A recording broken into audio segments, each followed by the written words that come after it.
दोस्तों, आज की कहानी का शीर्षक सबसे बड़ा भगत कौन। एक बार श्री देव ऋषि नारद के मन में ये अभिमान पैदा हो जाता है कि वह श्री भगवान विष्णु के सबसे बड़े भगत हैं। वह सोचने लगे, मैं रात दिन भगवान विष्णु का गुणगान करता हूँ, फिर इस संसार में मुझसे बड़ा भगत और कौन हो सकता है। किंतु पता नहीं श्री हरि मुझे ऐसा समझते हैं या नहीं। ये विचार कर नारद भगवान विष्णु के पास क्षीर सागर में पहुँचे और उन्हें प्रणाम किया। विष्णु जी बोले, आओ नारद, कहो कैसे आना हुआ। नारद बोले, भगवान, मैं आपसे एक बात पूछने आया हूँ। भगवान विष्णु बोले, मैं तुम्हारे मन की बात जानता हूँ नारद, फिर भी तुम्हारे मुँह से सुनना चाहता हूँ। नारद ने कहा, हे देव, मैं जीवन भर आपका गुणगान करता रहा हूँ। पल पल हर क्षण मुझे बस आपका ही ध्यान रहता है।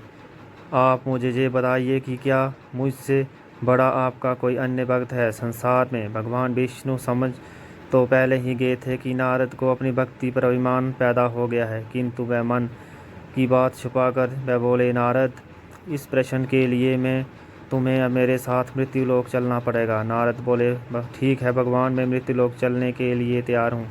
भगवान विष्णु नारद को लेकर मृत्युलोक चले गए। धरती पर पहुंचकर दोनों ने किसान का वेश धारण किया और एक गांव के किनारे बड़ी एक झोंपड़ी की ओर चल पड़े। विष्णु भगवान बोले, नारद, मेरा एक बहुत बड़ा भक्त जहाँ इस कुटिया में रहता है।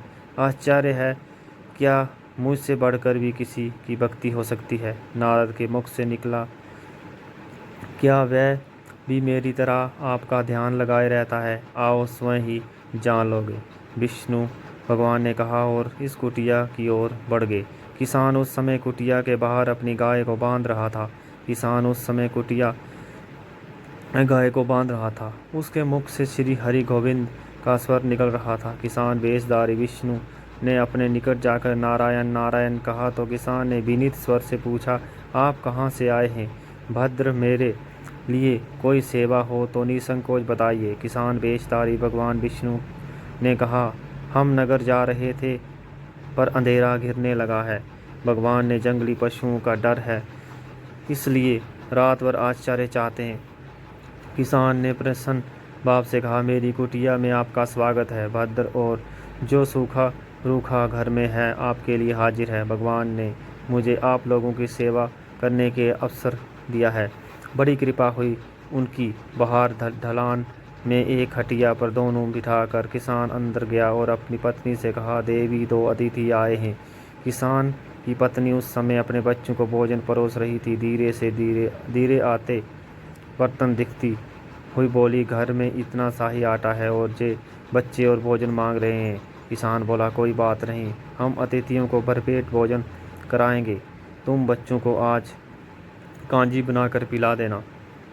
नारद और भगवान विष्णु ने इन दोनों का सारा वार्तालाप सुना, फिर भी परीक्षा के लिए भोजन की थाली पर बैठ गए।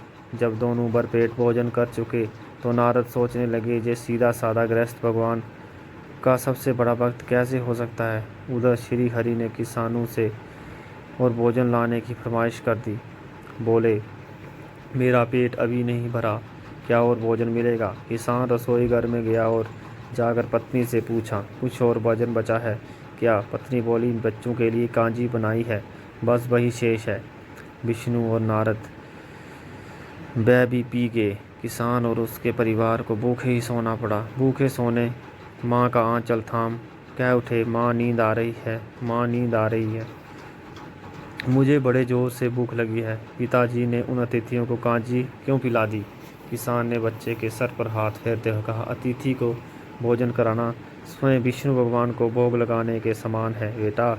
बाहर दलान में दोनों अतिथि अलग अलग बिस्तरों पर लेटे हुए थे। भगवान विष्णु ने कहा,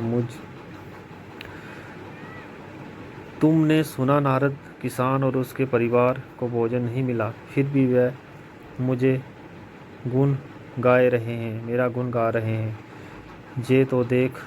ये तो कुछ भी नहीं है। मैंने तो आप कई दिनों तक भूखे रहकर आपका स्मरण किया है। अगले दिन सुबह उन्होंने देखा किसान भगवान विष्णु की मूर्ति के सामने कह रहा था, गोविंद हरि हरि, तुम सदा मेरे मन में बसे रहो, बस मुझे कुछ और नहीं चाहिए।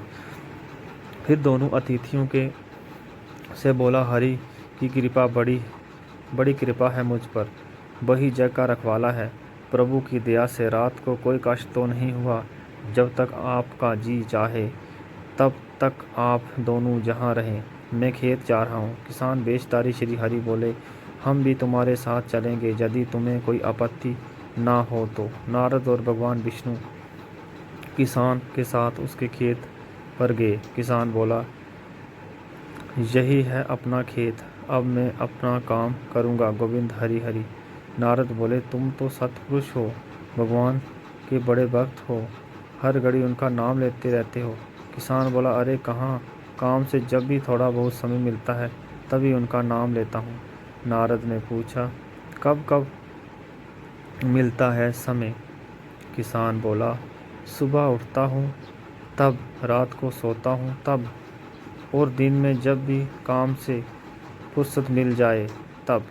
वो समझा। नारद के मुख से निकला। दोनों जब किसान से विदा लेकर चले गए तो नारद ने व्यंग्यात्मक स्वर से कहा, आपने सुना भगवान सुबह शाम 2 बार ही आपका स्मरण करता है, जबकि मैं हर समय ध्यान करता हूँ, फिर भी इसे महान भक्त बताते हैं। नारद की बात सुनकर श्री हरि चुप रहे, किंतु मन ही मन उन्होंने कहा, कारण भी जान जाओगे नारद। विष्णु भगवान ने एक कलश को तेल से लबालब भर कर नारद को दे दिया और बोले, नारद इसे अपने सिर पर रखकर बिना हाथ लगाए सामने वाली पहाड़ी तक ले चलो। ध्यान रहे इस कलश में रखे तेल की एक बूंद भी जमीन पर ना गिरने पाए। नारद बोले, ये कार्य सहज तो नहीं है,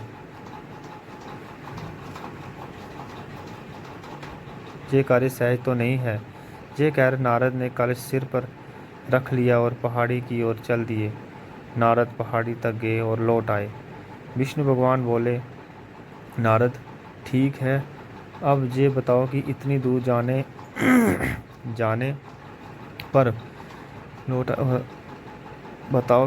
जाने आने में तुमने कितनी बार मेरा स्मरण किया?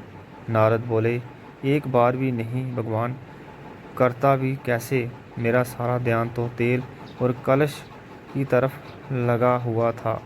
श्री हरि बोले, तब तुम ही सोचो, वह किसान दिन भर कठिन परिश्रम करता है, फिर भी 2-4 बार मेरा सिमरन जरूर करता है, और तुम एक बार भी मेरा सिमरन नहीं कर पाए। विष्णु जी की बात सुनकर नारद के अंतर्चक्षु खुल गए। वह श्री हरि के चरणों में गिरकर बोले, मान गया प्रभु, जो संसार के झंझटों में रहकर भी आपका स्मरण करता है वह ही सबसे बड़ा भगत है। तो भगवान श्री नारद जी को समझ में आ गया। अगर आपको मेरी ये कहानी कैसी लगी, अच्छी लगी तो मुझे ज़रूर बताइएगा। वीडियो को लाइक और चैनल को सब्सक्राइब करना ना भूलिएगा। शुक्रिया मेरे दोस्तों, thank you so much. Please like and share my video to other